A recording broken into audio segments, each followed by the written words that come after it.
Mary com అనే Indian boxer తన divorce గురించి చేసిన కమెంట్స్ ఇవాళ అనేకమైన క్వశ్చన్స్ రైట్ చేస్తాం. భారతీయ దేశంలో సనాతనంగా వివాహ వ్యవస్థ పవిత్రమైంది. విడాకులు తీసుకుంటే ఎట్లా? ఈ ఈ ఈ క్వశ్చన్స్ కాదు. ఈ క్వశ్చన్స్ అయిపోయినాయి. అవుట్డేటెడ్ క్వశ్చన్స్ అవి. ఇప్పుడు కొత్త క్వశ్చన్స్ వస్తున్నాయి. ఈ వీడియోలో నేను చెబుతాను ఆ కొత్త క్వశ్చన్స్ ఏంటో. దిమ్మ తిరిగిపోద్ది. ఆమె మేరీ కామ్ గురించి దాదాపు అందరికీ తెలిసి ఉంటుంది. ఆమె మీద బయోపిక్ కూడా వచ్చింది. భారతదేశం యొక్క గర్వించదగ్గ బాక్సర్ ఆమె. అంత మాత్రమే కాదు, ప్రపంచంలో 6 సార్లు వరల్డ్ ఛాంపియన్ బాక్సింగ్ పొందిన ఏకైక మహిళ. అంత మాత్రమే కాదు, ఒలింపిక్స్లో మెడల్ కావచ్చు, పద్మశ్రీ, పద్మభూషణ్, పద్మవిభూషణ్ మూడింటిని సంపాదించుకున్నావిడ. చాలా ఇన్స్పైరింగ్ పర్సనాలిటీ.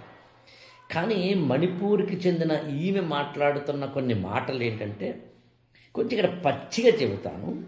ఆమె తన యొక్క డివోర్స్ గల కారణాలు ఏంటి అని ఆప్కి అదాలత్ ప్రోగ్రాంలో చెప్పే క్రమంలో మా ఆయన ఫైనాన్షియల్ మిస్మేనేజ్మెంట్ చేశాడు, నా డబ్బుల్ని లాగేసుకున్నాడు, ఇలాంటి అంటే మాల్ ప్రాక్టీస్ చేశాడు, చీటింగ్ చేశాడు లాంటివి చెబుతూ చాలా అగ్రెసివ్ టోన్లో చాలా అంటే అంటే డిగ్నిటీ లేకుండా, అంటే ఎదుటి వ్యక్తిని తక్కువ చేస్తూ మాట్లాడతాం కదా, అలా మాట్లాడుతూ హిందీలోనూ ఆవిడ భాషలో మాట్లాడితే నేను తెలుగులో చెప్తాను మీకు.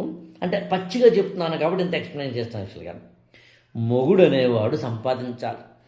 ఆడదాన్ని సంపాదన మీద ఆధారపడేవాడిని మొగుడు ఎలా అంటామండి? ఇంట్లో హోమ్ మినిస్టర్లా కూర్చుని ఆయన నేను సంపాదిస్తుంటే తింటుంటే మొగుడు ఎలా అంటామండి?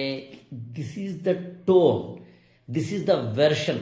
అంటే మొగుడు అనేవాడు సంపాదించాలి, మగాడు ఆడదాన్ని పోషించాలి, భర్త భార్యని పోషించాలి, భర్త అనేవాడేమో పోషించడం కోసం బయట తిరగాలి, ఆడదేమో ఇంటి పట్టున ఉండి అన్ని అర్థాలు ఆమె చెప్పింది. నిజానికి భారతదేశంలో అంటే ఇతర దేశాల్లో మనకెందుకని సనాతనంగా అంటే ఫ్రమ్ ద యాన్షియంట్ టైమ్స్ మనం ఏం చేస్తాం? ఆడవాళ్ళు ఇంటి పట్టున ఉంటారు, మగవాళ్ళేమో బయటికి వెళ్ళి సంపాదిస్తారు. సంపాదించడం అనేది భర్త యొక్క ఈ బేసిక్ క్వాలిఫికేషన్. ఇవాళకి కూడా మన ఇళ్లల్లో ఎవరైనా కనుక భర్త ఇంట్లో కూర్చుని ఏ పని చేయకుండా ఉంటే భార్య సంపాదిస్తుంటే అతను అగౌరవంగా చూస్తాం. దీన్నే మన చిన్నప్పుడు ఇల్లరికంలో ఉన్న మజా అది అని, ఇల్లరికపు అల్లుడు అంటే అర్థం ఏంటి? సంపాదించని వాడు అని అర్థం వచ్చేలాగా. ఇప్పుడు మగాడు సంపాదించకపోతేనేమో అగౌరవంగా చూస్తాం, కానీ స్త్రీ సంపాదించకపోతే అలా చూడం. స్త్రీ సంపాదించకపోతే అలా చూడం. ఇప్పుడు మహిళా వాదుల్లాగా పురుషవాదుల గొంతుకేంటో చెప్పమంటారా? అంటే మగాడు సంపాదిస్తే ఇంతవరకు ఆడవాళ్ళు ఇళ్లలో కూర్చుని తిన్నారు కదా, మరి మగవాళ్ళు ఎవరు ఏంటి ఎందుకు తిన్నావు ఇంట్లో వెళ్ళిపో అనలేదు కదా. మరి అలా అననప్పుడు మరి ఒక స్త్రీ, మేరీ కామ్ లాంటి స్త్రీ బయటకు వచ్చి మా ఆయన నా డబ్బులు తిన్నాడు, మా ఆయన నా సంపాదన ఆధారపడ్డాడు, ఇంటి పట్టునే కూర్చోడు, ఒక పెన్నీ కూడా ₹1 కూడా సంపాదించకపోతే అసలు వాడిని మొగుడిలా అంటాం అని అన్నప్పుడు ఈ గాట్ ది పాయింట్ కదా.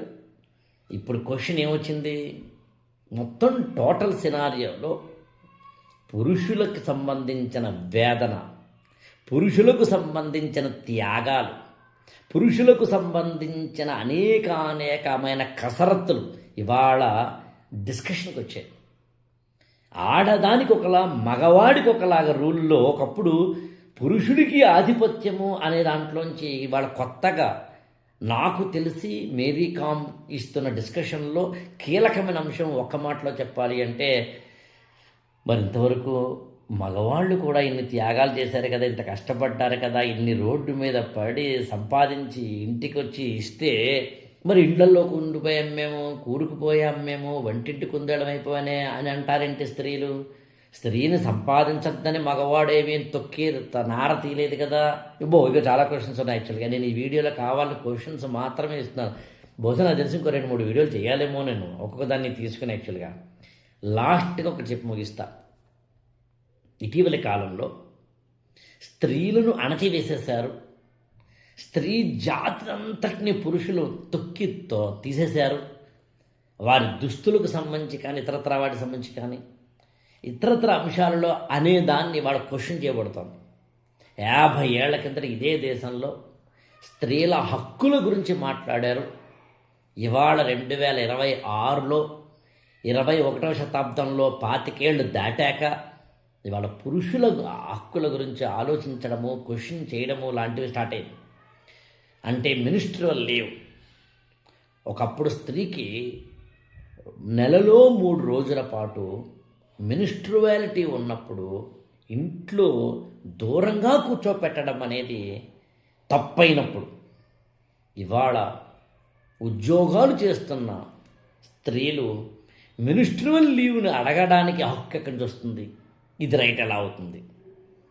రెండవ ప్రశ్న, దుస్తులకు సంబంధించి అంగాంగ ప్రదర్శన చేస్తూ అంగట్లో బొమ్మైపోతున్న స్త్రీలు తమ డిగ్నిటీని తామే కోల్పోవటం లేదా? ఇది ఏ స్వేచ్ఛకు నిర్వచనం అవుతుంది? స్త్రీ అంటే ఎంపవర్మెంట్, ఉమెన్ ఎంపవర్మెంట్ అంటే డ్రెస్సెస్ని ఎలా పడితే అలా వేసుకోవడంలో మాత్రమే ఉందా? ఈ 2 క్వశ్చన్స్ ఇంతవరకు రాగా ఇప్పుడు 3వ క్వశ్చన్ మేరీ కామ్ తీసుకొచ్చారు. అంటే మగాళ్ళకు సంపాదించాలి, ఆడవాడు ఇంట్లో కూర్చోడు. ఇది తప్పు కాదు, కానీ ఆడది సంపాదిస్తే మగాడు ఇంట్లో కూర్చుని తింటే తప్పు అవుతోందా? ఇంటి పనులు ఆయన చేస్తే తప్పు అవుతోందా? ఇలాంటి చాలా క్వశ్చన్స్ యాక్చువల్గా ఇందులో వేయబడ్డాయి. నాకు తెలిసి 2000 సంవత్సరంలో మేరీ కామ్ అనే ఒక అమ్మాయి, అప్పటికి ఆమెకి 18 ఏళ్ళు, 18 ఏళ్ళ ఆ అమ్మాయి బెంగళూరుకి వెళుతూ ఉంటే ఆమె వస్తువులు కొన్ని, అంటే బెంగళూరు బాక్సింగ్ కోసం వెళ్తుంటే ఆమె వస్తువులు కొన్ని, అంటే బ్యాగ్ లాంటివి కొన్ని పడిపోతే అవి ఎవరు దొంగతనం చేస్తే ఆ దొంగతనం చేయబడ్డ దానికి సంబంధించిన సొల్యూషన్లో భాగంగా, అంటే వెతుకులాట్లో భాగంగా పరిచయమైన వ్యక్తి ఇప్పుడు అప్పటి ఆమె భర్త. అలా పరిచయమై ఒకానొక వస్తువు దొంగతనం చేయబడ్డ సందర్భంలో పరిచయమై తర్వాత వాళ్ళిద్దరి మధ్యన ఒక విధమైన స్నేహం, ఆ స్నేహం కాస్త లివ్ ఇన్ రిలేషన్షిప్, అది కాస్త 2005లో పెళ్లి దాకా వెళ్ళడం, ఆ తర్వాత ఆమె కెరీర్ని చూసుకుంటూ ఆ కెరీర్ని బాగు చేసేందుకు 2005 తర్వాతనే కదా ఎక్కువగా ఆమెకు సంబంధించిన కెరీర్ అంతా ఉంటుంది. దాదాపుగా 2005 నుంచి 2022 వరకు, అంటే ఆమె రాజ్యసభ ఎంపీగా టెన్యూర్ అయ్యేంత వరకు, అంటే చూడండి దాదాపు 18 ఏళ్ల మొత్తం టోటల్ జీవనంలో భర్త ఒక్క త్యాగం చేయకుండానే ఆమె ఒక్కతే అయిపోయిందా? ఆమెకి ఒక పద్మశ్రీ, పద్మవిభూషణ్, బయోపిక్, 6 సార్లేమో ప్రపంచ ఛాంపియన్, ఒలింపిక్ మెడలిస్ట్ అవ్వడం, 4 పిల్లలు, అందులో ఒకరిని దత్తత తీసుకోవడం, ఇన్ని చేసే క్రమంలో అతని పాత్ర, అతని యొక్క త్యాగం, అతని యొక్క కన్నీరు, అతని యొక్క వేదన, అతని యొక్క ఒంటింటి మగ కుందేలైపోయిన వైనం లేదంటారా? ఇవి ఇవాళ కొత్తగా వస్తున్న ప్రశ్నలు. బహుశా ఇప్పుడు ఇంకా అనేకమైన ప్రశ్నలు రాబోయే రోజుల్లో రాబోతున్నాయి. ఈ ఛానల్ని లైక్ చేయండి, షేర్ చేయండి, సబ్స్క్రైబ్ చేసుకోండి.